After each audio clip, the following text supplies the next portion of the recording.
Good morning students. हम लोग अपने पिछले क्लास में पास्ट इंडेफिनिट टेंस के एक्सेप्शन पोर्शन के अंतर्गत 3 एक्सेप्शन का अध्ययन कर लिए थे। आज की क्लास में हम लोग पास्ट इंडेफिनिट टेंस के चौथे एक्सेप्शन का अध्ययन करेंगे। तो आइए हम लोग इसको देखें। तो हम लोग का जो चौथा एक्सेप्शन है वो कुछ इस प्रकार है। हु अगर वाक्य में सब्जेक्ट का प्रतिनिधित्व करता है तो पास्ट इंडेफिनिट टेंस में इसके साथ हेल्पिंग वर्ब डिड का प्रयोग नहीं करते, परंतु अगर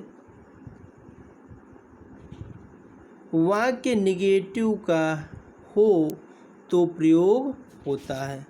अर्थात सिंपल शब्दों में हम लोग कह सकते हैं कि हु अगर वाक्य में सब्जेक्ट का प्रतिनिधित्व करता है और वाक्य अफर्मेटिव का है तो हम वाक्य में डिड का प्रयोग अर्थात हेल्पिंग वर्ब का प्रयोग नहीं करेंगे, परंतु अगर वाक्य हमारा नेगेटिव का है तो फिर डिड का प्रयोग करेंगे।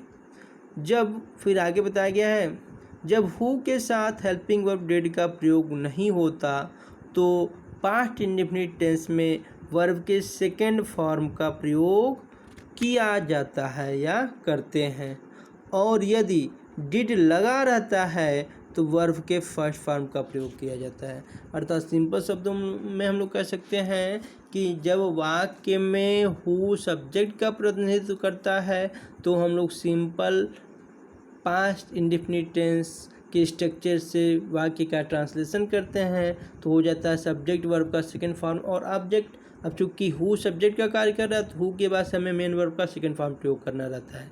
लेकिन अगर वाक्य में हेल्पिंग वर्ब आया है अर्थात वाक्य निगेटिव का है तो उस कंडीशन में हम लोग हु के बाद से डिड का प्रयोग करेंगे, और जब डिड का प्रयोग करेंगे तो जब डिड आ चुका है तो हम लोग मेन वर्ब का फर्स्ट फॉर्म प्रयोग करना होगा। वही इस रूल में बताया गया है। तो आइए हम लोग इसको एग्जाम्पल के माध्यम से देखें। तो हम लोग का पहला एग्जाम्पल है, तुम्हारे लिए भोजन कौन पकाता था। अब ये प्रश्न पूछा गया है तो इसमें हम लोग देखेंगे तो फिर कौन पकाता था। अब यहाँ पे कौन ही क्या है, हमारा सब्जेक्ट है, अर्थात यहाँ पे हु वर्ड हमारे सब्जेक्ट को रिप्रेजेंट करा रहा है। तो इसके ट्रांसलेशन हो जाएगा who cooked food for you. एक बार फिर से पुनः देखिए, who cooked food for you, last में क्वेश्चन मार्क, अर्थात तुम्हारे लिए भोजन कौन पकाता था। ऐसे ही हम लोग का अगला वाक्य है, महात्मा गांधी का नाम कौन नहीं जानता था। अब कौन की बात से नहीं वर्ड आ गया, और हम लोग रूल क्या पढ़े थे, जब हमारा वाक्य निगेटिव का होगा तो हम लोग हु के बाद से डिड का प्रयोग करेंगे। तो इसलिए इसका हो जाएगा हु डिड नॉट नो। अब नो क्यों आया, क्योंकि हमें वर्ब का फर्स्ट फॉर्म प्रयोग करना है। ऊपर वाले वाक्य में वर्ब का सेकंड फॉर्म आया था, लेकिन यहाँ पे हमें वर्ब का फर्स्ट फॉर्म प्रयोग करना है क्योंकि डिड ऑलरेडी इस वाक्य में आ चुका है। तो हो जाएगा who did not know the name of Mahatma Gandhi. फिर पास्ट इंडेफिनिट टेंस का जो पांचवा एक्सेप्शन है वो है यूज टू का प्रयोग। आइए हम लोग इसको भी देखें। भूतकाल में आदत दर्शाने के लिए यूज टू का प्रयोग करते हैं। यह भूतकाल के उस आदत को दर्शाता है जो वर्तमान में न हो। अर्थात हम वाक्य में यूज टू का प्रयोग उस आदत को दर्शाने के लिए करते हैं जो पास्ट समय में तो था लेकिन प्रेजेंट टाइम में ना हो। आइए हम लोग इसको इंग्लिश में ट्रांसलेट करके देखें, अर्थात एग्जाम्पल के माध्यम से देखें कि कैसे इसका प्रयोग किया जाता है। तो जैसे कि हम लोग का पहला वाक्य है, मैं अपने भाई को रोज़ 2 घंटे पढ़ाया करता था।